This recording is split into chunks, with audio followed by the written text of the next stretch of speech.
In this video, I'm going to show you exactly how to fix the payment failed error message on your Cash App. So if you're currently experiencing that exact same error, well then this video is going to be perfect for you, because actually me myself, I had the exact same problem, and this is how I was able to fix it.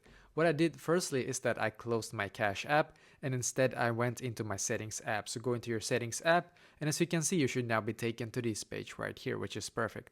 So on this page, just scroll down a little bit and then click where it says general. So click on general, then scroll down in here, and then what you're going to do, you're going to click on storage in here, as you can see, and then you're just going to wait a couple of seconds for this page to completely load. And then when it's done loading, then what we're going to do, we're just going to simply scroll down and find the Cash App in that list that we're going to see just now, as you can see.